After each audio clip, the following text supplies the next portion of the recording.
Welcome to Business Infrastructure, the podcast about curing back office blues of fast-growing businesses. If you're a business owner or operator looking for practical tips and solutions to scaling your business in a sustainable manner, you're in the right place.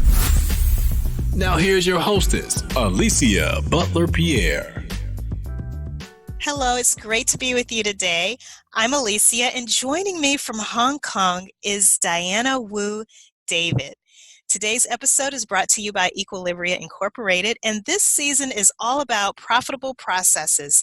And Diana is actually going to share with us her process for how we can actually raise our prices, or just looking at our pricing model in general. So Diana, welcome to the show. How are you today? I'm wonderful. Thank you so much for having me, Alicia. And Diana is a real trooper because it's evening my time, but she is up actually at 6 a.m. Hong Kong time. So I really appreciate it, Diana. We're actually going to talk about something that used to be an Achilles heel for me, to just be very honest, and that is pricing. Now, being that you've started 2 companies and you've worked for several other companies across the U.S., Europe, and Asia, you obviously know a thing or two about pricing. But can you first tell us a little bit more about your businesses and what your specialty is in?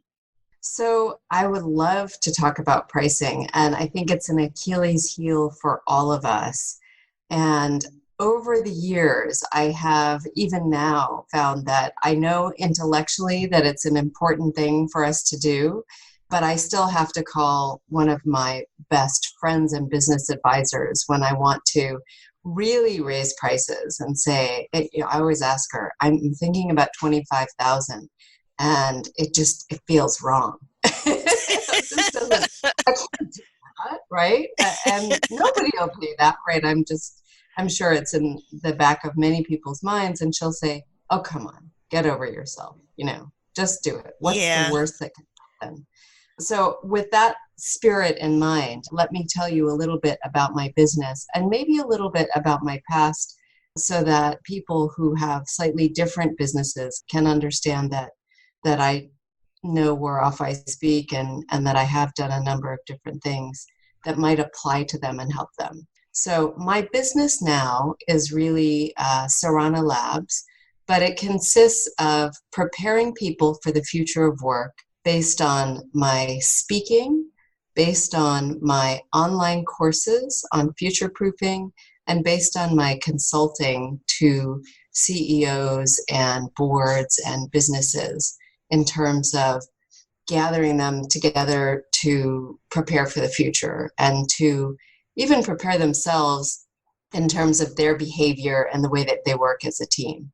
So that's my business now. And in the past, I've been in and out of small businesses that I started up myself, as well as large corporates. So my last large corporate job just before this was working for 10 years for Financial Times, where I was in charge of circulation across Asia Pacific. And that is one of the reasons I know a lot about pricing, because I was in charge of pricing every year and customer segmentation and really the strategy to maximize revenues and profit for that business.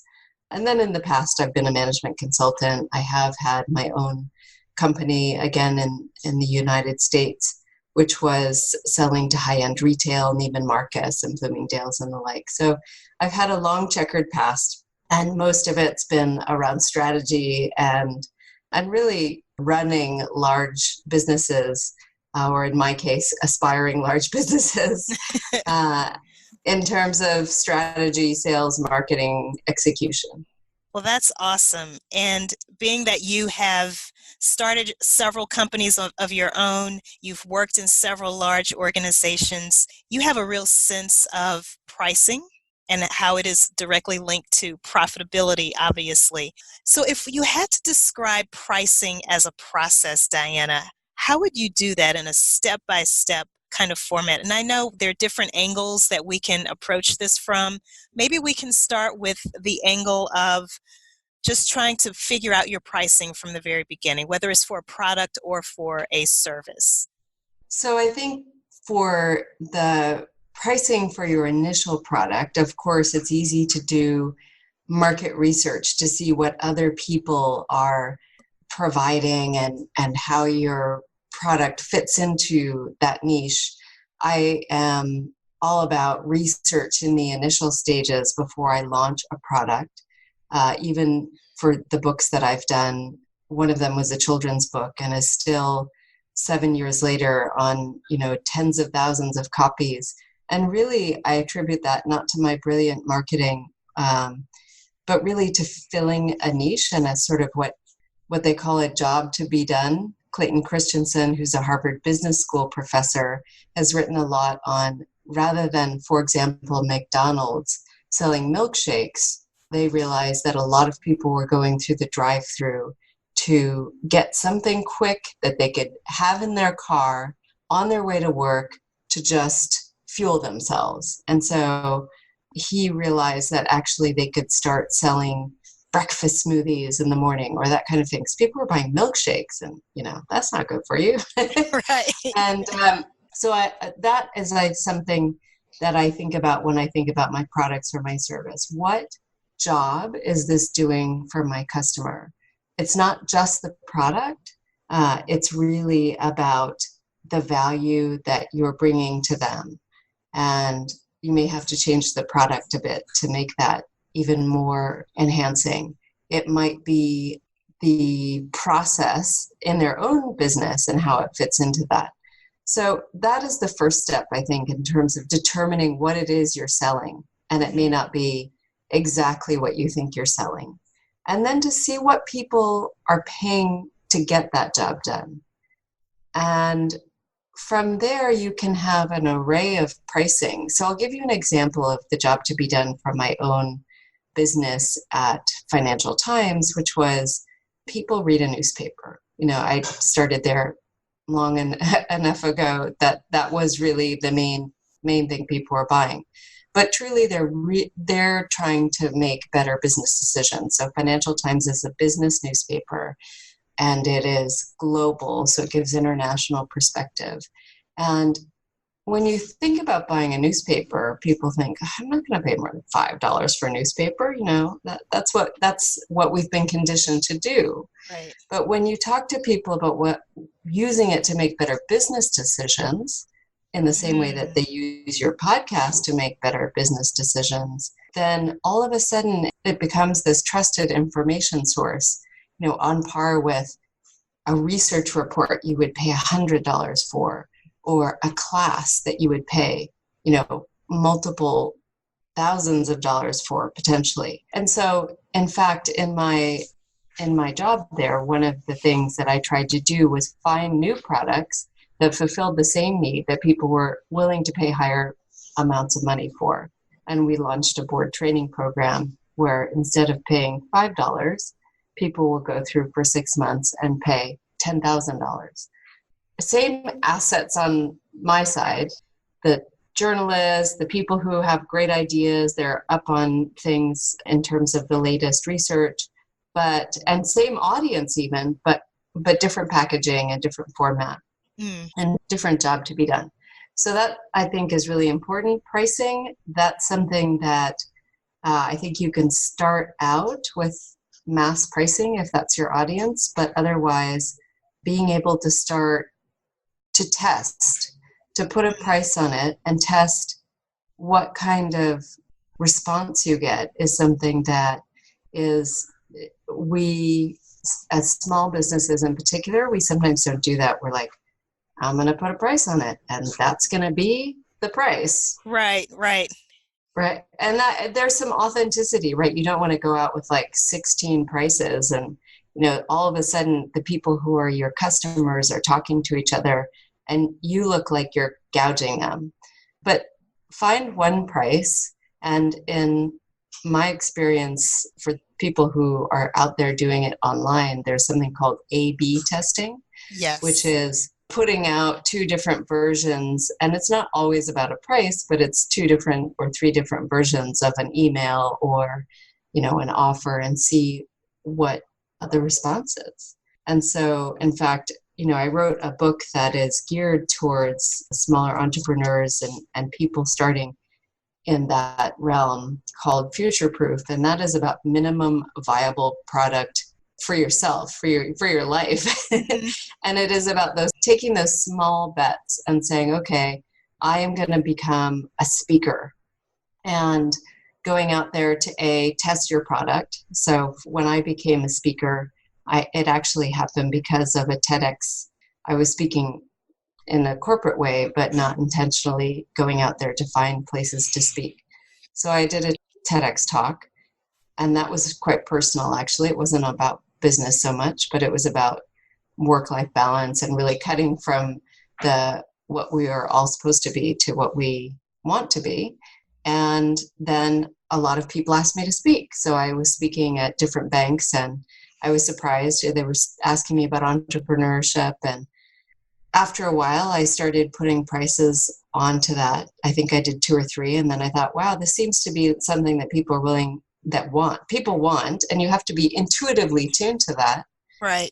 And so I put a price on that, and then people paid that. And then that's the other process, the number 1, find out the job to be done and what exactly you're fulfilling. Number 2, start testing it and see what people are willing to pay for, and maybe get some testimonials about that. And number 3 is to raise your prices, until you reach a point where people really balk at it, and it will be higher than you think it is. That is And so so for my true. speaking, right, I did that, and I keep raising my prices, but then finding out what's going to be that next step. So once I got to about 5,000 US, and a really slapdash way, I was like, okay, let's make it 10,000.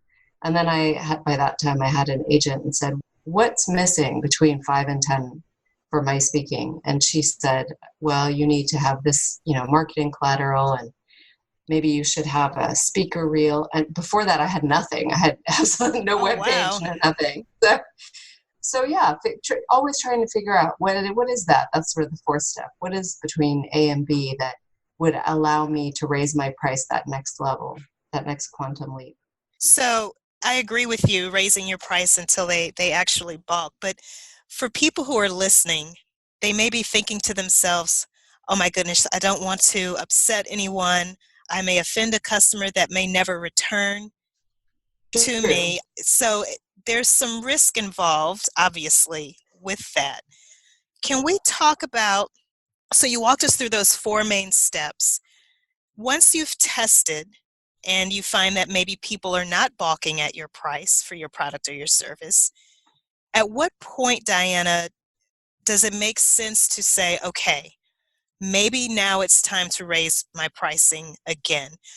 One thing that I've always said is, especially as companies are growing really fast and you have more demand than you can actually keep up with, raising your price is a surefire way to kind of stifle or choke that demand, but that may only be temporary. So can you kind of talk us through the next iteration, I guess, of you've set your initial pricing, now it's time to do a pricing refresh or revisit that pricing. So what does that look like?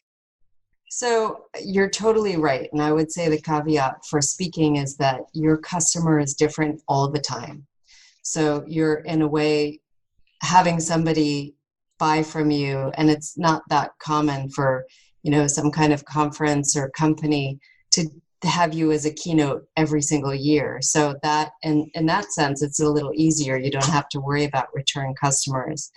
I would say that once you get to a point where you feel like you have raised your price and it's in a somewhat stable place and you don't feel like you're leaving a lot of money on the table, that segmenting your customers so that you understand that you're kind of getting everyone on that customer segmentation curve. So the parallel that they use in economics is the gym. And there's some people who will go all the time to the gym, and you want to get those people in, and then you want to get them into the most premium package, or if it's not the gym, it's the telephone. Companies all over do this. So you figure out who those high price people are and what kind of value you can provide to them. And then you can think about maybe people who would like to not be able to afford that or not want to think about paying that or just want a piece of your service or product. And then so and so on down the line. As somebody who once launched a business selling to retailers with 4 colorways and I think 150 SKUs, I'm a big fan of simplicity. That was such a disaster, just mentally. So, I think that kind of always thinking about having a span, a customer segmentation for people, if that's the way that your business is important. And I suppose you can go up or down that curve in terms of what you provide and at what price. So the most obvious one is when I speak to large corporations, then I know that I can sell to them a consulting package that could be multiple countries and could include multiple teams, et cetera. And they just have so much more complexity in terms of their workforce planning, in terms of their strategies, in terms of the number of things I might need to do. The price will be high. The value will also be higher. Mm-hmm. And the complexity that I have to deal with and maybe new people I need to bring in will be higher versus an individual or even a single entrepreneur who says, I just read your future proof book and I'm really inspired by it. My life is completely out of whack and I need to kind of get things back together. Can I have half a year of consulting with you or coaching with you? Those are 2 totally different prices and different value. It's one person. Mm-hmm. We can do it on Zoom. I don't have to get on a plane. Their business is generally far more simple.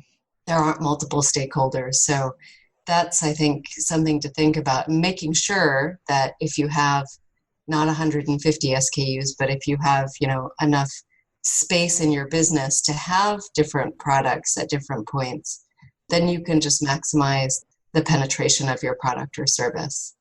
And it's also an optimum way to grow. I think that's a really good idea. And what's funny about you saying that, I was actually interviewed on someone else's podcast earlier, and they asked me a question kind of in this same vein. And I said, one thing that I always do when I'm presenting proposal options is I always present at least 3 different options that kind of reach that span that you're talking about. So something kind of on the lower end, something mid-price, and then something on the higher end. And obviously, as you said, there's different levels of complexity involved across those different options, as well as the value that's actually being provided at each of those levels. So one thing I always tell people also is, especially when they're providing a service, maybe one option that you can start offering is a do-it-yourself type option, where you can actually just do like phone coaching or some type of phone consultation, and you're just kind of guiding a person through a process that you might take them through if you were to work with them one-on-one individually on a project type basis. So that's just a little nugget that I like to share with people when I think so many of us, we think, and I think you alluded to this earlier, there's one price and it's going to stay this way and it's going to always be this way. But a lot of times you could be leaving money on the table because there are other ways that you can repackage what you do at different price points. Is that kind of Absolutely what you're saying? Yeah. Okay, perfect. Well, yes, I think I believe that. I think that that's a great way to test, because that's really trying to find out what your customer wants and letting them decide what price point they'd like to be at. And Yes.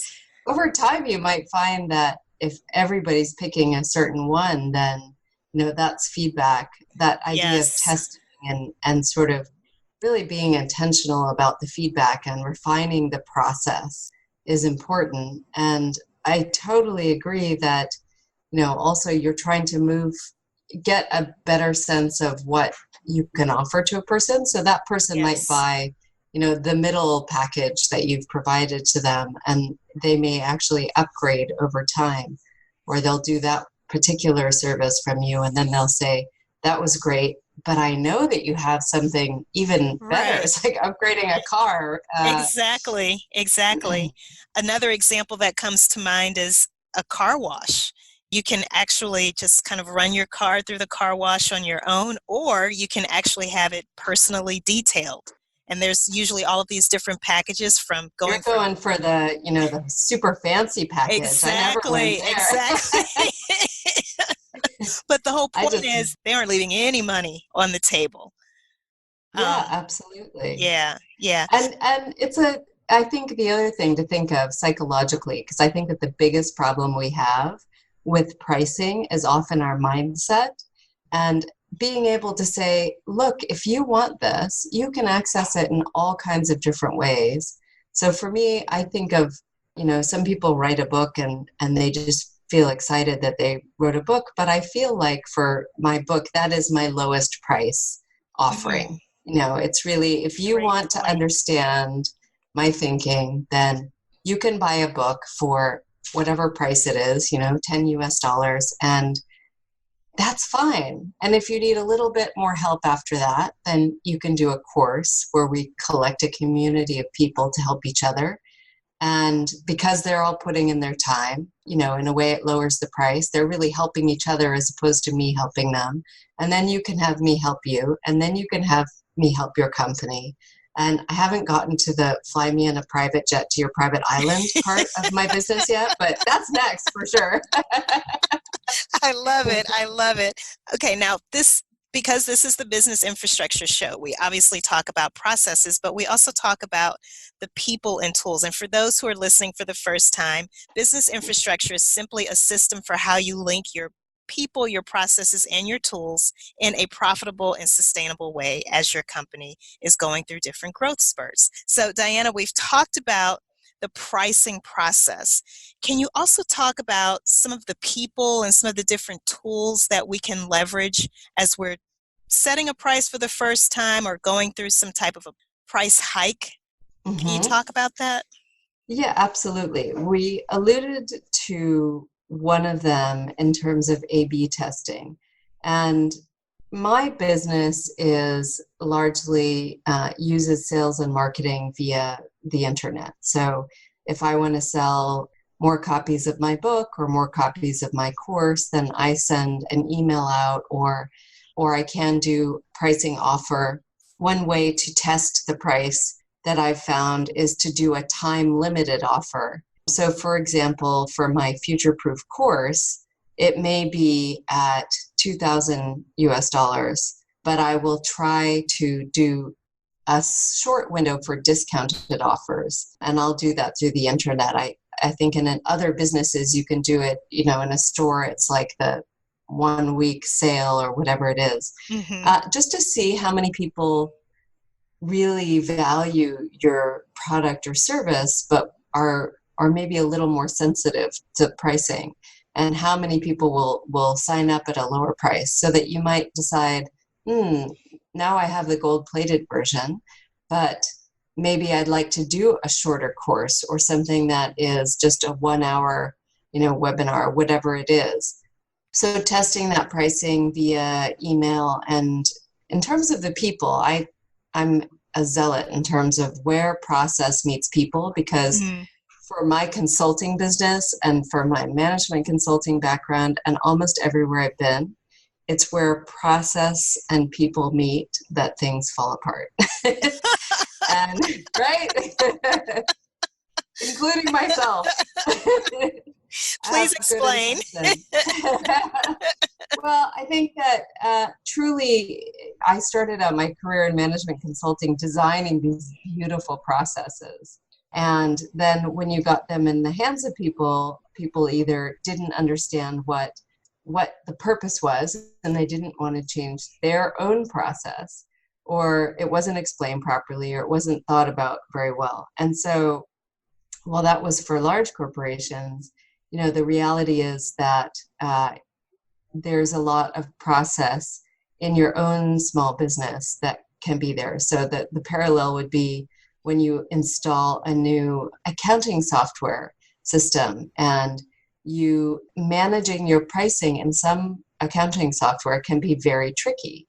If you have your price to be at $10 for a day and then $20 for the next day, and the full price is 100, all of a sudden if the people on the back end are not actually changing the prices, or if you don't have a nice process for testing the prices, Yes. then, and kind of getting a sense of how that went and maybe why, that I think is where it breaks down, when you just sort of randomly put things out there and you're not thinking, oh yeah, sometimes for very small businesses, and I have been guilty of this, you can have moments where you try to do a high price and then you get it, and most of what you do is go, oh my God, that was awesome. You know, it's like, I got the private jet to the private island, and I would still do that. I wouldn't have a good process for that.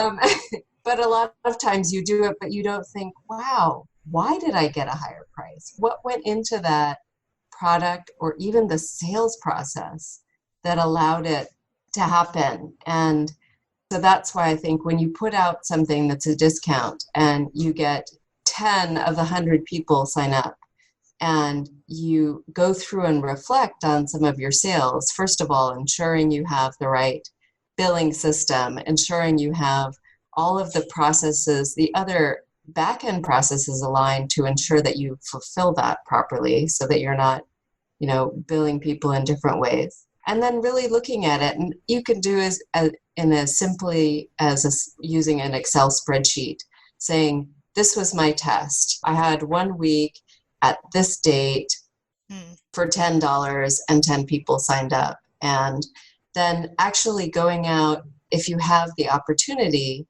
to ask people, so why did you sign up? What made you sign up at this price and at this time? And people, depending on the quantity, often will tell you, oh, it just happened to be the timing. And so then you're looking at your data and thinking, maybe it was the price, but maybe people will pay more for something, or in September, or whatever it is. Like really using your data to understand when people will pay and for what is something that's quite, it's sort of a back of the envelope process for me in terms of the way I do it in my business now.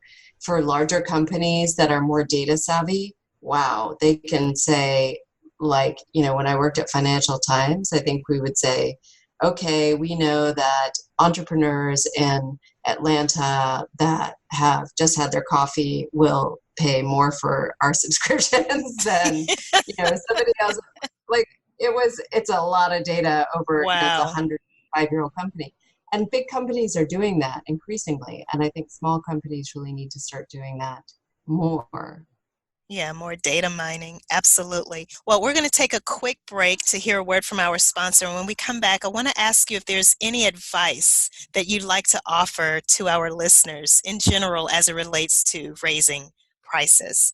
Equilibria Inc. is an operations management consulting firm offering products and services to help fast-growing small businesses scale with less pain. Visit eqbsystems.com for more information. And we're back with Diana Wu David. Now, Diana, you were describing to us the process for first initially setting a price and then kind of testing that and going through a price hiking process after that, and then kind of going through that cycle all over again. Is there any general advice that you can offer to those who are listening right now who still may be a little hesitant to start raising their pricing? Well, I think if you're really worried about raising your price, that you could start with a focus group of people in your potential segment. And an example of that would be if you have a consulting business, and I would make it not necessarily your existing customers, but I'm a huge fan of feedback, and you're thinking of launching a premium offering, you can gather together people to find out whether or not they'd be willing to pay a higher price or a different price if you're already quite high end and looking to go lower to capture more market share, and sit around and actually ask people, what would a product or service look like that was twice the price of my current product or service? The reality is that you may get feedback where they say, oh, there's nothing you can do for me that's going to make make me pay 100,000 instead of 50,000. Mm-hmm. Certainly that's a possibility. So if you're really uncomfortable, you can gain a lot from in-person focus groups, 6 people in your living room or more formally in your office. And you can even pay to have the facilitation done. I actually did that for one of my businesses, and it was hugely helpful. And I actually had a management consultant person who was interested in becoming an entrepreneur. It's my little secret tip. Come and run my focus group and actually put together that was more of a what people wanted from the business, but you can certainly do that for pricing. And then my favorite, very low effort advice would be to just try it. Put up a web page, put up a price, do an email campaign, or depending on your business, you can do advertising or some Facebook ads and see if anybody will buy it. And so I do that more times than I'd care to admit. And it's something that people do when they launch their business or new businesses. It's what I did when I launched my course. I called it a beta course. We're just wrapping it up now. I thought, people keep telling me that they want more hand-holding, but are they really willing to pay for it? I don't know. Let me, put up one web page with a sign-up sheet and see if people are willing to sign up and then also pay for it. And if I get 2 people, then I have my answer. If I get 100 people, then either way, I have my answer. And I thought it was entirely possible that not a single person would sign up. And it's a really rough draft. And so we have 15 people signed up. They're all paying lots of money. I had so many people tell me nobody pays for online anything. There's no way.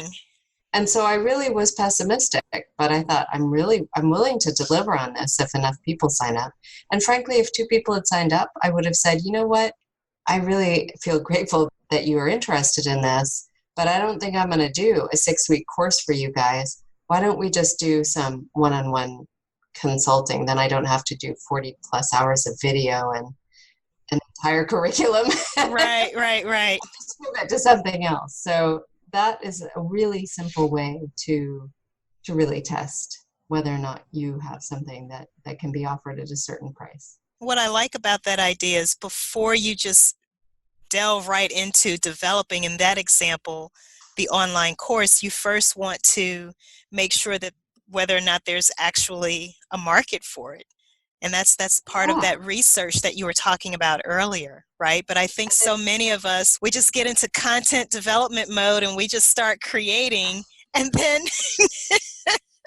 there's crickets. There's no one who actually wants what we've worked so hard to create. So that research piece is really important.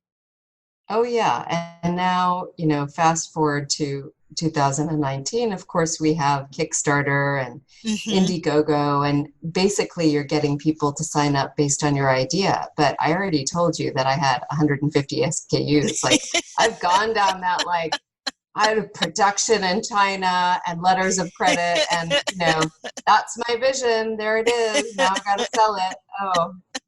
Oh my God. So yes, that was my revelation. And that is why I'm here spreading the gospel of high prices and minimum viable product. Duly noted. Now, you've mentioned some resources.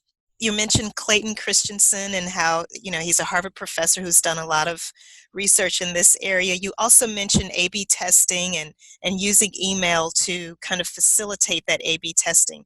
Are there any other resources that you can recommend? I definitely want you to talk a little bit more about your book as well as your TED Talk, but are there other resources that you can recommend where we can learn more about pricing strategies?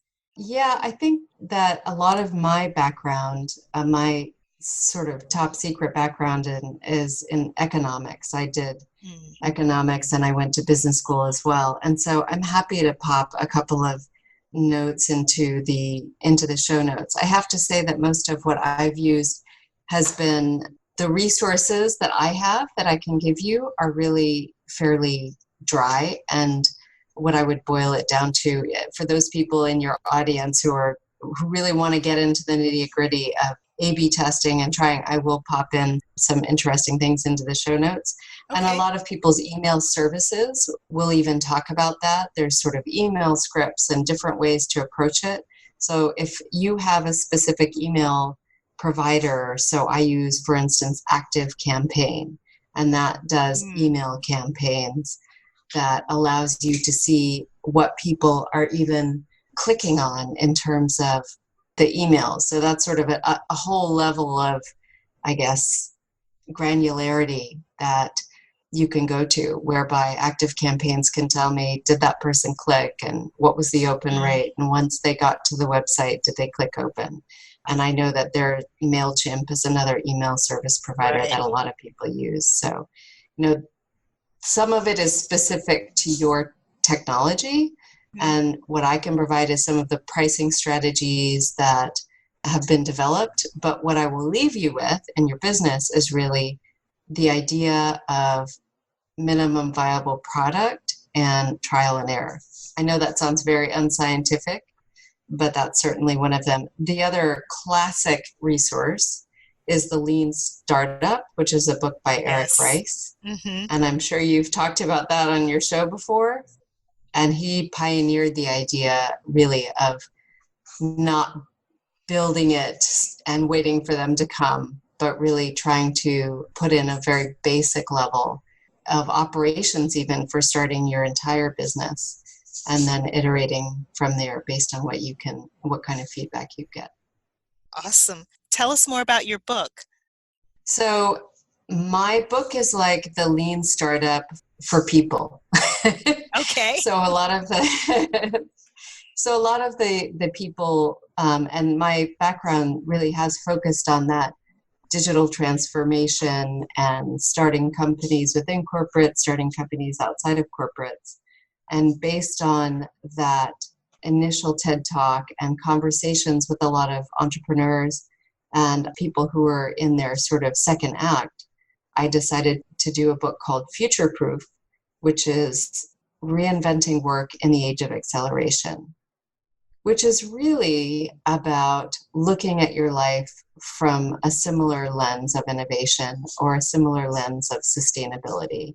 One of the things in the book is the minimum viable lifestyle. So really thinking about the overall costs of your lifestyle, because many people don't become an entrepreneur because they feel like they can't possibly leave their comfortable corporate job, or they can't possibly change the lifestyle that they have. But really taking it down to a sort of minimum aspect, and then being able to add opportunities on top of that and add your dreams on top of that is a concept that has allowed people to rethink their own cost structures as it relates to their work and their business. And a lot of it is for similar ideas to what we've just been talking about, which is really that the world is going very fast, and you have to be adaptable. You have to have a higher adaptability quotient in addition to your IQ and your EQ. And you really have to think about what are some of the adjacent possibilities that I can go to. So if you're not owning your own business, what are the things that I can do in addition to my job at a company that I can explore, so that if what I'm selling, or if the service or product that I'm offering becomes less interesting, then where can I go? And so it's a lot about what's the overall narrative, the reason, the why for my business or for my career, and how can I start to expand on that and perpetually test. So not a lot of always about pricing, but certainly about a similar concepts of really trying to adapt and grow on a pretty constant basis. Diana, how can people get in touch with you? I have a website, which is Diana Wu David, www.dianawudavid. And there are lots of blogs related to being adaptable and agility and working remotely and that kind of thing. A lot of future of work blogs and different podcasts, and my TED Talk is on there. And there's also something for people who are interested in future proofing, which is 11 questions about your future. And I feel super passionate about entrepreneurs in particular taking this, because it's a lot about the resources that you have in your life that will allow you to go into the future with the right, I guess, structure for your friends and your relationships, the right support for yourself. Mm-hmm. Understanding that you've thought about what will happen if your business or your career isn't as relevant and how you can pivot to other things. So it's really questions to ask yourself about, am I ready? Am I ready for the future? And entrepreneurs are always so busy and so focused on their business. And it's so easy as an entrepreneur to forget about yourself. Mm-hmm. That future-proof checklist, I think, is really important for them. Well, we will definitely make sure we include a link to that. Thank you so much for all of this pricing wisdom. It's much appreciated. Thank you for being on the show today. Now, Thanks hang so on. much for having me. It's my pleasure. So, as a recap, Diana talked to us about her pricing process and how that immediately leads to profitability in your business. Specifically, she walked us through her pricing process, starting off with when you're trying to price a product or a service for the first time. She first recommended that we conduct our market research. It's important to determine what you're selling. What are people actually paying for it already if you have competitors for your product or service? She then told us that we need to think about what is the actual value of the product or service that we are delivering in the marketplace. In other words, what job is this doing for your customer? She then told us that we really need to figure out how we frame or position our product or our service. That in and of itself has a very huge psychological component to pricing. And then fourth, she mentioned testing the response. So once you've set that price, get it out there, test it out, do some A/B testing. She even provided us with some email tools that we could use to conduct that type of testing. And once you've gone through that initial cycle, you can then start experimenting with raising your prices. And you'll know that you've reached a maximum value maybe once people start balking at your price. Once you segment your customers by price point and determine what value you can provide for them, that's another way of identifying not only additional price points for your product or service, but also figuring out just how much more you can raise your prices. And lastly, she mentioned that another factor in pricing is the complexity with which we deliver our product or our service. And once you've gone through that initial cycle, it really just kind of continues on until you reach a point where you're comfortable that you are indeed charging the right price for your product or service. She also mentioned the importance of making sure that your staff or your team is aligned with your pricing strategies. I thought that was really interesting because a lot of times we're so excited, we do something spur of the moment, we may offer a discount, and then we forget to tell the people in accounting or the bookkeepers, the people who are actually working with our accounting software, and that can really lead to a big mess and lots of confusion. Another thing that I love that Diana spoke about was if you're still having some hesitation or some level of uncomfortability around raising your pricing, start a focus group. It doesn't have to be anything formal. It can be something very small with a group of existing customers or clients that you trust, and just start asking them some questions to see, again, at what price point would they actually begin to balk.